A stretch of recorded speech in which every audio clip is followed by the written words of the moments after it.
اعوذ باللہ من الشیطان الرجیم بسم اللہ الرحمن الرحیم اللہ اکبر سبحان اللہ الحمدللہ استغفر اللہ الصلاۃ والسلام علیکہ یا رسول اللہ صلی اللہ علیہ وآلہ وسلم۔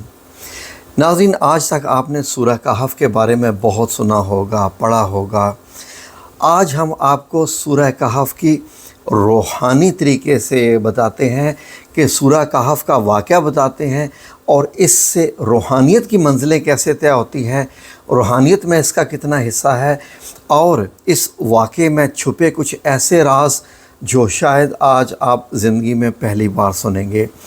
باقی جو میرے رب کریم کی مرضی انشاءاللہ باذن اللہ تعالی، لیکن یہ ایک انتہائی خاص بہت ہی خاص معاملہ ہے۔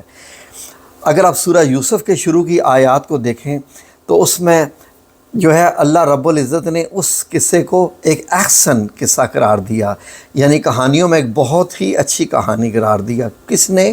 رب کریم نے۔ تو اگر آپ کو یہ واقعہ بتایا جائے اصحاب کہف والا، تو اس کو بھی اللہ رب العزت نے کیا نام دیا؟ اس کو عجب، ایک عجیب کہانی نام دیا۔ تو یہ میں نے نہیں نام دیا، یہ رب کریم نے نام دیا۔ اگر آپ غور کریں اس آیات پہ جو ابھی آپ کو میں بتانے والا ہوں، ان آیات پہ، تو آپ خود بخود کچھ اور سے اور پردے بھی آپ کے آگے سے ہٹنا شروع ہو جائیں گے، اور پھر ہم آپ کو بتائیں گے کہ سورہ کہف کے اس واقعات سے چھپے ہوئے کچھ ایسے الفاظ جن سے آپ کس طریقے سے اپنے معاملات کو درست کر سکتے ہیں، کس طریقے سے کیا وظیفہ کر سکتے ہیں۔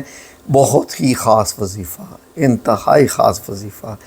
اس کے علاوہ کچھ ایسے معاملات جو آپ کے خراب ہو گئے ہوں، حل نہ ہو پا رہے ہوں اور آپ پھنس گئے ہوں ان میں، جیسے آپ کا کچھ نقصان ہو گیا ہو اور معاملہ نہ بن پا رہا ہو، اس کو آپ نے کیا اور کیسے کرنا ہے، یہ ساری چیزیں ہم آپ کو اس ویڈیو میں بتائیں گے اگر آپ نے اس کو پورا دیکھا تو انشاءاللہ۔ ناظرین، آیات نمبر 9 اور 10، یہ دونوں آیات میں غور کیجئے میرے رب کریم کیا فرما رہا ہے، پھر میں واقعہ آپ کی خدمت میں پیش کرتا ہوں۔ ام حسبت ان اصحاب الکہف الرقیم کانوا من آیاتنا عجبا، آیاتنا عجبا، یعنی کہ کیا تمہیں معلوم ہے کہ پہاڑی، غار اور جنگل کے کنارے والے یعنی اصحاب کہف وہ ہماری نشانیوں میں سے ایک عجیب نشانی ہے۔ عجیب نشانی آپ سنیے گا آگے، اور آگے اللہ رب العزت نے فرمایا کہ اور جب انہوں نے غار میں پناہ لی، جب ان نوجوانوں نے غار میں پناہ لی، پھر کہنے لگے، اس کے بعد جو ہے وہ کہنے لگے، ہمارے رب ہمیں اپنے پاس سے رحمت عطا فرما، ہمارے لیے ہمارے معاملات میں ہدایت کے اسباب مہیا فرما، یعنی ربنا آتنا من لدنک رحمہ وہیئ لنا من امرنا رشدا۔ جیسے ربنا آتنا فی الدنیا حسنۃ وفی الآخرۃ حسنۃ وقنا عذاب النار، یہ اسی قسم کی ایک دعا ہے۔ اس دعا کو آپ نے کیسے پڑھنا ہے، کیا کرنا ہے، پہلے آئیے اب آپ کو ذرا قصے کی طرف لے کے جائیں، شاید آپ نے اس طریقے سے نہ سنا ہو آج تک۔ ناظرین، اردن ملک، جارڈن جس کو انگلش میں کہتے ہیں، اس کے شہر عمان کے جنوب میں واقع ایک چٹیل پہاڑ ہے، اور کہا جاتا ہے کہ 250 سنہ عیسوی، یعنی حضرت محمد صلی اللہ علیہ وسلم کی دنیا میں آنے سے بھی 250 سال یا اس سے سال پہلے کی بات کہہ سکتے ہیں آپ، اس سے بھی کچھ پہلے کی بات ہے کہ ایک رومن بادشاہ جس کا نام دقیانوس تھا، وہ وہاں پر حکومت کرتا تھا۔ یعنی یہ حضرت عیسیٰ علیہ السلام کے بعد کا واقعہ ہے، حضرت عیسیٰ علیہ السلام کہ وہ لوگ جب دوبارہ بت پرستی میں پڑ گئے تھے، تو وہ بادشاہ بہت ظالم تھا، اور وہ کیا کرتا تھا کہ جو بھی بت پرستی چھوڑتا تھا وہ ان کو قتل کروا دیتا تھا۔ کون؟ دقیانوس۔ آپ نے یہ لفظ سنا ہوگا کہ یہ کیا دقیانوسی خیالات ہیں، یہ کیا دقیانوسی بات ہے، تو وہ یہ اس بادشاہ سے یہ لفظ نکلا ہوا ہے جو کہ قتل کروا دیا کرتا تھا، دقیانوس۔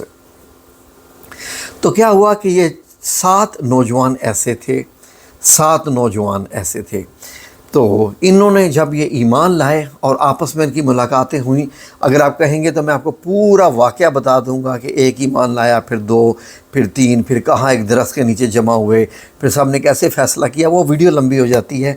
آج کا مقصد ہمارا کچھ اور روحانیت ہے۔ ناظرین، حضرت عبداللہ بن عباس سے جو ہے وہ ایک روایت ہے کہ ان کی تعداد 7 تھی۔ یقیناً حضرت صلی اللہ علیہ وآلہ وسلم نے جو ہے ان کی حدیث سے ہی حضرت عبداللہ بن عباس کو پتہ چلا۔ تو ان کے نام میں جلدی آپ کو بتا دیتا ہوں۔ ان کے نام جو ہے وہ کیا کیا تھے؟ مکسلمینہ، یملیخہ، مرتونس، بینونس اور ساری نونس اور زونووانس اور کشفیت تنونس، یہ سارے بڑے مشکل نام ہیں۔ اور ان کا جو ایک کتا تھا جو کہ غار کے کنارے بیٹھا ہوا تھا، جس کا قرآن میں ذکر ہے، اس کا نام قطمیر جو ہے وہ بتایا جاتا ہے۔ تو ناظرین، جب حضرت عیسیٰ علیہ السلام آسمان پہ چلے گئے، اٹھا لیا گیا ان کو، تو اس کے بعد وقت بدلتا گیا اور لوگ ہمیشہ جو ہے وہ، آپ کو معلوم ہے کہ چینجز آتی جاتی ہیں، لوگ کچھ چینج کرنا چاہتے ہیں۔ تو کیا کرتے ہیں؟ وہی ہوا جی کہ ٹھیک ہے جی، اوپر بھگوان تو نظر نہیں آ رہا، اوپر اللہ نظر نہیں آ رہا، نیچے زمین پہ اللہ کی شبیہ بنا کے رکھ لو، جیسے ہندوؤں نے، ان کا جو ہے کچھ اس طریقے کا قول ہے۔ تو وہاں پر یہ جو دقیانوس تھا، یہ مروا دیا کرتا تھا اور لوگوں کو مجبور کرتا تھا کہ آپ کو بت پرستی کرنی ہی پڑے گی کسی بھی حالت پہ۔ تو جب یہ غار میں گئے اور وہیں جا کر سو گئے، جب انہوں نے غار میں اپنا لی اور وہیں جا کے سو گئے، تو کیا ہوا کہ بادشاہ نے کچھ اپنے بندے چھوڑے کہ ان کو ڈھونڈو، اور ان لوگوں نے ڈھونڈا اور پتہ چلا کہ جی وہاں غار میں وہ سوئے ہوئے ہیں۔ تو بادشاہ نے کیا کیا کہ بادشاہ نے کہا کہ ٹھیک ہے، اس غار کے باہر یہ ایک دیوار بنا دو اور اس دیوار کے اندر ہی یہ مر جائیں گے، ان کی یہی سزا ہے۔ بادشاہ نے اپنے بندوں کو اس کام پہ لگا دیا۔ اب جس بندے کو اس کام پہ لگایا تھا وہ تھوڑا نیک دل بندہ تھا، تو اس نے کیا کیا کہ ایک لوہے کا صندوق بنایا، اس کے اندر ایک تختی لکھی، اس تختی میں کیا کیا کہ سٹوری لکھ دی کہ یہ 7 بندے ہیں جو کہ بادشاہ کے ظلم سے بچ کے، کہ اس کو معلوم تھا کہ کسی زمانے میں جا کر جب یہ دیوار گرے گی تو ان کی جو ہے وہ جب باڈیز اندر سے نکلیں گی تو لوگوں کو پتہ چل جائے کہ یہ لوگ کون تھے۔ دیکھیں اس کی ایک حکمت نے کام کیا۔ تو اس نے ایک تختی ان کے ناموں کے لکھ دی اور بتا دیا کہ یہ بادشاہ جو ہے اس کے ظلم سے آ کے چھپے ہیں۔ تو اس نے ایک اور تختی لکھ کے خزانے میں بھی جمع کروا دی۔ اس طریقے سے بادشاہ تو خوش ہو گیا کہ میں نے تو ان کو مار دیا، ختم ہو گئے۔ وقت بدلتا گیا، زمانے چلتے گئے، سال پہ سال گزرتے رہے، سلطنتیں بدلتی رہیں، بادشاہ آتے رہے جاتے رہے۔ وقت ایسا ہوا کہ لوگ کچھ اللہ کی عبادت کرنا زیادہ شروع ہو گئے دقیانوس کے مرنے کے بعد۔ تو بادشاہ بھی ایسے آ گئے جو نرم دل تھے، اچھے تھے اور اللہ کی عبادت کرنے والے تھے۔ یہ ہمارے حکمران پاکستان کے سمجھتے ہیں کہ ہم ہیں تو یہ ہے۔ یہ دقیانوس سے بھی بڑے خطرناک قسم کے حکمران ہیں ہمارے، جن کو اتنی شرم بھی نہیں ہے کہ ملک کو برباد کر ڈالا ہے، ستیہ ناش کر ڈالا ہے، بیچ ڈالا ہے، اور اپنے صرف محلات بنانے کی خاطر۔ یہ چلیں خیر، یہ اور معاملہ ہے، اس کو چھوڑیے۔ تو اس کے بعد کیا ہوا کہ ایک اور بادشاہ آیا، اس بادشاہ کا نام تھا بیدروس نے 68 سال حکومت کی۔ بیدروس بڑا پریشان تھا کہ کچھ اس کے زمانے میں پھر سے ایک فرقہ پیدا ہو گیا تھا، اور وہ فرقہ کہتا تھا کہ موت کے بعد دوبارہ اٹھنا اور قیامت کا آنا یہ سب ثم نعوذ باللہ غلط بات ہے۔ اور یہ بادشاہ بڑا پریشان تھا کہ یہ فرقہ تو بڑا سار اٹھا رہا ہے۔ تو اس نے دعا کی کہ اے میرے رب کچھ ایسی حکمت دکھا، کچھ ایسا اپنا معجزہ دکھا کہ جس سے ان کو پتہ چلے کہ مرنے کے بعد اٹھنا ہوتا ہے۔ بادشاہ نے کیا کیا کہ کنارہ کشی کی اور اپنے گھر میں ایک جگہ کونے میں آ کے بیٹھ کے عبادت میں لگ گیا، اور وہ پریشان تھا کہ اس مسئلے کو کیسے حل کیا جائے، یہ جو نیا فتنہ اٹھا ہے اس کو کیسے جو ہے وہ ختم کیا جائے۔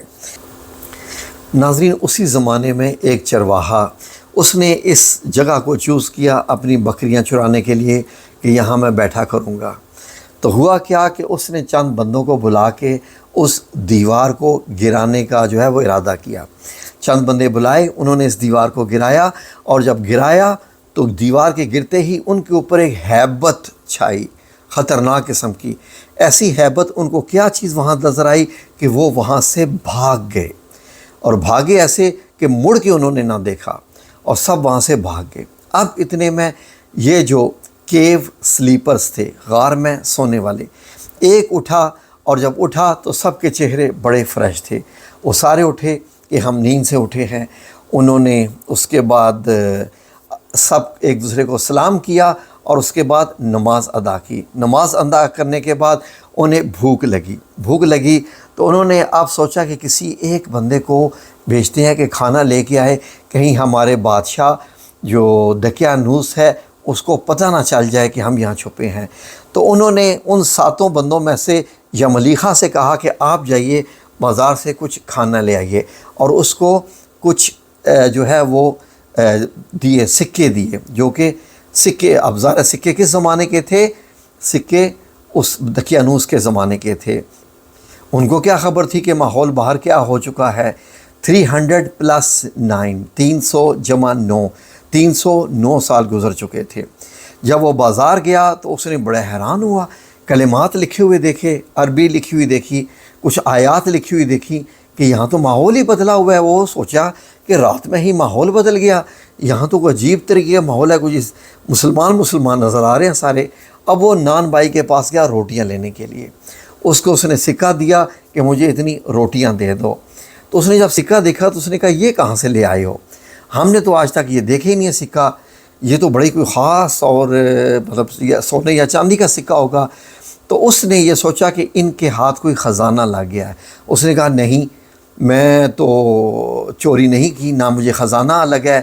یملیخا نے کہا، اس نے کہا نہیں، یہ تمہارے ہاتھ خزانہ لگا ہے۔ اس نے کہا نہیں، خزانہ نہیں لگا، مجھے یہ بتاؤ کہ دقیانوس کدھر ہے؟ اب اس نے یہ کہا کہ کون دقیانوس؟ یہاں پر تو کوئی کسی دقیانوس کو نہیں جانتا، کوئی دقیانوس نہیں ہے۔ اس نے وقت حاکم کو جو ہے وہ شکایت کر دی اور بندوں کو بلا کے جمع کر دیا، اور وقت حاکم کے جو ہے یہ یملیخا جو ان میں بندہ تھا یہ پیش کیا، اور وقت حاکم نے سارا ماجرا پوچھا تو اس نے کہا ہاں سنا ہے 300 سال پہلے کے قریب ایک بادشاہ دقیانوس ہوتا تھا، سنا ہے، تاریخ میں ہے۔ تو اس کے بعد اس نے کہا جی کہ بتاؤ اب ماجرا کیا ہے؟ یملیخا نے پورا کا پورا جب ماجرا بتایا تو اس نے کہا میرے باقی ساتھی بھی وہاں سوئے ہوئے ہیں۔ تو وہ وقت حاکم بہت سارے لوگوں کو جمع کر کے، جو حکومت کے لوگ تھے، وہ غار کی طرف آئے۔ جب وہ غار کی طرف آئے تو غار کے جو باقی 6 بندے تھے انہوں نے جب آواز سنی بہت سارے لوگوں کی تو وہ سمجھ گئے کہ یملیخا پکڑا گیا ہے، اب بہت سارے لوگ ہمیں پکڑنے کے لیے آ گئے ہیں۔ تو انہوں نے اللہ رب العزت سے دعائیں کرنا شروع کر دی، اپنے ذکر و اذکار کرنا شروع کر دیے کہ ہم اب پکڑے جائیں گے اور اب ہمیں جو ہے گلا کاٹ دیا جائے گا۔ تو انہوں نے اللہ رب العزت سے دعائیں شروع کر دیں۔ اب معاملہ کیا ہوا کہ جب وہ آئے تو انہوں نے سب کو دیکھا، ماشاءاللہ کہ یہ تو واقعی بندے ہیں، اور سب نے پھر پورا کا پورا قصہ بتایا، سب کی سلام دعا ہوئی، بات ہوئی، اور اس کے بعد یہ خبر کس کو پہنچائے گی؟ بیدروس کو پہنچائے گی۔ بیدروس آیا جو بادشاہ تھا، اور ان سے اس کی ملاقات ہوئی، اور بیدروس نے لوگوں سے کہا اب بتاؤ، میں کہتا تھا نا کہ لوگ اٹھیں گے، یہ دیکھ لو اللہ نے معجزہ دکھا دیا۔ بیدروس نے اللہ رب العزت کا شکر ادا کیا کہ تو نے یہ معجزہ دکھایا کہ یہ لوگ ابھی تک دیکھیں 300 سال سے یہاں سوئے ہوئے تھے اور اب یہ اٹھ کے آ گئے ہیں، تو اب اس سے اندازہ لگاؤ کیا ہے۔ اس کے بعد ان سب لوگوں نے وہاں پر جو ہے وہ بیدروس بادشاہ کو سلام کیا، واپس غار کی طرف لوٹے اور وہیں پر سو گئے۔ جیسے ہی وہ سوئے اس کے بعد ان کے اوپر اللہ رب العزت نے دوبارہ نیند طاری کر دی، اور اسی نیند کے دوران رب کریم نے ان کی جان نکال لی اور وہ وہیں پر فوت ہو گئے۔ اب بیدروس نے کیا کیا کہ وہاں پر بیدروس نے ایک مسجد تعمیر کی، اور اس کو پھر جو ہے ایک ایسا جگہ بنا دیا، اور لوگوں سے کہا کہ ہر سال یہاں پر عرس ہوا کرے گا ان کے لیے، اور یہاں پر ان کو یاد کیا جائے گا تاکہ لوگ اس کو یاد رکھتے رہیں، اس واقعے کو کہ یہ 300 سال لوگ سوئے تھے، تاکہ یہ دوبارہ کوئی ایسا فرقہ نہ پیدا ہو جو مرنے پہ یقین نہ رکھے۔ تو اس طریقے سے ناظرین وہ اپنی خوابگاہوں میں جا کے دوبارہ سو گئے، اور آج تک وہیں پر سو رہے ہیں۔ تو ناظرین اب اندازہ لگائیے کہ یہ کس قدر جو ہے وہ واقعی ایک عجیب واقعہ ہے، جیسے میرے رب کریم نے فرمایا۔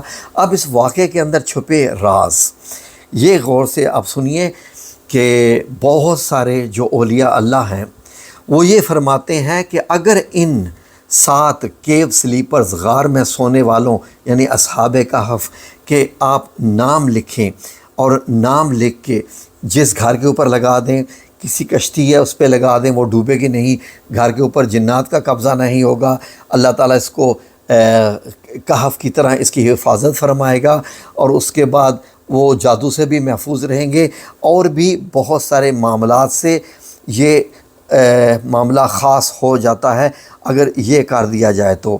یہ آپ ذہن میں رکھ لیجئے، یہ سارے نام اگر ایسا کریں کہ اگر دیوار پہ نہیں لکھ سکتے تو ایک کپڑے میں، یہ کپڑے پہ سارے نام لکھ کر، جو نام سکرین پہ آ رہے ہیں ان کو ایسا کریں کہ کپڑے میں لپیٹ کر آپ کسی لکڑی میں رکھ کے آپ کسی جگہ پر رکھ دیں، اس لکڑی پہ کبھی بھی دیمک نہیں آئے گی، ہو ہی نہیں سکتا۔ اور وہ جو کپڑا ہے جس میں لکڑی میں لپیٹا ہوگا، یقین کریں اگر کسی جہاز میں رکھ دیں وہ جہاز ڈوبے گا نہیں۔ اور ناظرین ایک اور چیز، اگر آپ کی کوئی چیز کھو جائے، گم ہو جائے، اور آپ کا کوئی نقصان ہو جائے، پر نہ ہو رہا ہو، رقم نہ واپس مل رہی ہو، بہت پرابلم ہو گیا ہو، تو آپ ایک کام کیجئے، آپ ایک خالی دیوار دیکھیں، اس خالی دیوار کے اوپر یہ ایک عمل ہے، ٹھیک ہے، یہ عمل ہے، یہ آپ نے کرنا ہے۔ اس خالی دیوار پر ایسے انگلیوں سے کیسے لکھیں، جیسے الف، لام، کاف، ہے اور فے، ٹھیک ہے، فے کا نقطہ اور کاف، 7 دفعہ یہ دیوار پہ لکھ دیں، آپ دیوار پہ ایسے لکھ دیں، اور یہ لکھنے کے بعد 7 دفعہ بس بھول جائیں۔ اب اس کے بعد جب آپ کا کام ہو جائے، اور بہت جلد ہو جاتا ہے، ہو جائے تو اس کے بعد آپ نے ہاتھ سے ایسے اسے مٹا دینا ہے، اسی دیوار پر، اسی جگہ پر جہاں آپ نے نام لکھا تھا۔ یہ ذہن میں رکھ لیجئے گا، یہ بہت خاص عمل ہے۔ اور ناظرین آپ کوئی کام کرنا چاہتے ہیں، بچوں کا رشتہ کرنا چاہ رہے ہیں، سمجھ نہیں آ رہی رشتہ دیں کہ نہ دیں، ٹھیک ہے جی، کاروبار کرنا ہے، یہ کریں کہ نہ کریں، نقصان تو نہیں ہوگا۔ آپ لوگوں کے پاس بھاگتے پھرتے ہیں جی کہ پلیز ہمیں اس کا جناب کوئی بتا دیں، کوئی روحانی حال اس کا بتا دیں، ہمیں جناب جی کچھ کر کے بتا دیں، ہمیں کسی علم کی روشنی سے بتا دیں۔ مطلب انسان جو ہے وہ بجائے اس کے کہ آپ پیچھے دھکے کھائیں، کسی کام کی آپ کو سمجھ نہیں آ رہی، یا ایک پروجیکٹ ہے آپ شروع کرنے جا رہے ہیں، ایک کورس ہے آپ کرنے جا رہے ہیں، آپ اسٹوڈنٹ ہیں، آپ کو سمجھ نہیں آ رہی، بچی بیٹے کی رشتہ کرنے جا رہے ہیں جیسے میں نے آپ کو بتایا ہے، تو آپ اس کو اللہ کے سپرد کرنا چاہتے ہیں، آپ چاہتے ہیں کہ اللہ یہ سارا کام خوش اسلوبی سے کر لے، تو جو سورہ الکہف کی یہ جو 10ویں آیت ہے اس کا حصہ، یہ آیت آپ روزانہ 10 بار صبح 10 بار شام کو پڑھیں، 10 بار صبح 10 بار شام کو پڑھیں۔ کیا سنیں، ربنا آتنا من لدنک رحمتا وہیّ لنا من امرنا رشدا، یہ والا، یہ جو آیت کا حصہ ہے اس قدر خاص ہے کہ اے ہمارے رب ہمیں اپنے پاس سے رحمت عطا فرما، اور ہمارے لیے ہمارے معاملے میں ہدایت کے اسباب مہیا کر دے۔ اس کے بعد ہوگا وہی جو اصحاب کہف کے ساتھ ہوا کہ اللہ نے کیسا ان کو سلائے رکھا، دقیانوس بادشاہ سے بچایا، ان کی حفاظت فرمائی، 300 سال ہر ایک چیز سے حفاظت فرمائی، گلنے سے، سڑنے سے، جی بارش سے، آندھی سے، طوفان سے، 300 سال میں کیا کیا ہو جاتا ہے بتائیے جی، وہ بالکل بچے رہے کیونکہ انہوں نے یہ دعا پڑھی تھی۔ جب آپ یہ دعا پڑھتے ہیں تو ایسا ہے، جمعے کے روز سورہ الکہف کی لازماً تلاوت کیا کیجیے، لازماً، ایٹ اینی کاسٹ، کسی بھی قیمت پہ، کیونکہ یہ جو سورہ کہف کی تلاوت ہوگی یہ آپ میں اور اللہ رب العزت میں ایک نور پیدا کرتی ہے، نور، سیدھا ایک نور، جیسے لائن نہیں ہوتی بیم، جب آپ کے اسپاٹ لائٹس ہوتی ہیں، سرچ لائٹس ہوتی ہیں اور لیزر لائٹس ہوتی ہیں، اور آپ دیکھتے ہیں کہ لیزر لائٹ کیسی سیدھی چلتی ہے۔ جو بندہ، یہ میں نہیں کہہ رہا، میرے نبی کریم صلی اللہ علیہ وآلہ وسلم فرما رہے ہیں، جو بندہ جمعے والے دن سورہ الکہف کی جو ہے وہ تلاوت کرتا ہے تو اس کی 2 جگہ پہ اس کی جو ہے وہ نور کے جو ہے وہ لائنیں پیدا ہوتی ہیں، جو روشنیاں جو ہیں خط بنتے ہیں۔ نمبر 1، جو بندہ جمعۃ المبارک کے دن سورہ الکہف کی تلاوت کرتا ہے، اس کے اور خانہ کعبہ کے بیچ میں یہ نور پیدا ہوتا ہے۔ سبحان اللہ! آپ کو نظر آئے نہ آئے، فرشتوں کو نظر آتا ہے وہ، لیکن وہ پیدا ہو چکا ہوتا ہے، اور پھر اس بندے کے اور عرش کے بیچ میں ایک نور پیدا ہو جاتا ہے۔ اس کا مطلب کیا ہے کہ اللہ رب العزت آپ کو ہدایت نصیب کرنا شروع کر دیتا ہے، اور آپ کا رابطہ ہو جاتا ہے اللہ رب العزت سے۔ یہ ویسے ہی ہے جیسے آج کل آپ کو معلوم ہے جو فائبر آپٹک استعمال ہوتی ہے انٹرنیٹ کے لیے، جو ڈیٹا ٹرانسمیشن کے لیے فائبر آپٹک استعمال ہوتی ہے، یہ روشنی ہوتی ہے جو چلتی ہے، اس میں ایک روشنی، لائٹ جو ہے وہ ٹرانسمیشن ہوتا ہے ڈیٹا کا لائٹ کے ذریعے۔ اور اس کے بعد جو پہلی 10 آیات یاد کر لیتا ہے وہ فتنہ دجال سے محفوظ رہتا ہے۔ فتنہ دجال کیا ہے؟ فتنہ دجال یہ ہے کہ ایک ایسا شخص جو اپنے آپ کو بہت نیک اور جو ہے پرہیزگار سمجھے گا، اور وہ یہاں تک اپنے آپ کو سمجھے گا کہ شاید میں کوئی پتہ نہیں کتنی بڑی چیز ہوں، اور کیا ہوگا کہ وہ ایسی لوگوں کو باتیں بتائے گا کہ لوگ کہیں گے اچھا اس کو فالو کرو، اس کو جو ہے فالو کرو، اور جو اس کو فالو کریں گے وہ جہنمی ہوتے جائیں گے۔ جو دجال کو فالو کرتا جائے گا وہ جہنمی ہوتا جائے گا، کیونکہ دجال بیسیکلی ایک فتنہ ہے۔ لیکن جو بندہ 10 آیات کو یاد کر لے گا وہ فتنہ دجال سے محفوظ رہے گا۔ یہیں تک نہیں، ایک ہمارا حکمران آتا ہے اور وہ کہتا ہے کہ میں پاکستان کا سب سے نیک بندہ ہوں، پاکستان کا نیک بندہ ہوں، میں یہ ہوں، میں وہ ہوں جی، یا میرے جیسا ایک بندہ سامنے یوٹیوب پہ آ کے بیٹھتا ہے جی کہ میں نبی پاک صلی اللہ علیہ وسلم سے بہت محبت کرتا ہوں، میں آپ لوگوں کو نیکی کی راہ دکھاؤں گا، میں آپ لوگوں کو یہ بتاؤں گا، ٹھیک ہے جی۔ یا کوئی مولوی صاحب ہیں وہ اپنا چینل چلا رہے ہیں اور یہ بتاتے ہیں جی کہ آپ مجھے فالو کرو گے تو آپ کو جو ہے وہ ہدایت نصیب ہوگی، میری بیعت کرو تو آپ کو ہدایت نصیب ہوگی۔ اگر آپ نے سورہ الکہف کی پہلی 10 آیات یاد کی ہوں گی تو اللہ کی قسم آپ کہیں گے یہ جھوٹ بولتا ہے، یہ جھوٹ بولتا ہے۔ آپ کا اندر، آپ کا جسم، آپ کا ذہن اس کو جان لے گا کہ یہ جھوٹ بولتا ہے، یہ ہے ہی جھوٹا اور مکار۔ یہ کن کی برکت سے ہوگا؟ سورہ الکہف کی پہلی 10 آیات کو یاد کرنے کا۔ یہ جو 10ویں آیت ہے یہیں آ کے ختم ہوتی ہے، ربنا آتنا من لدنک رحمہ وہیئ لنا من امرنا رشدا۔ سمجھنے کی کوشش کریں، ٹھیک ہے جی۔ اللہ رب العزت سے دعا ہے کہ ہمیں اس پہ پڑھنے، سمجھنے کی اور سب کچھ چلنے کی توفیق عطا فرمائے۔ آمین یا رب العالمین برحمتک یا ارحم الراحمین۔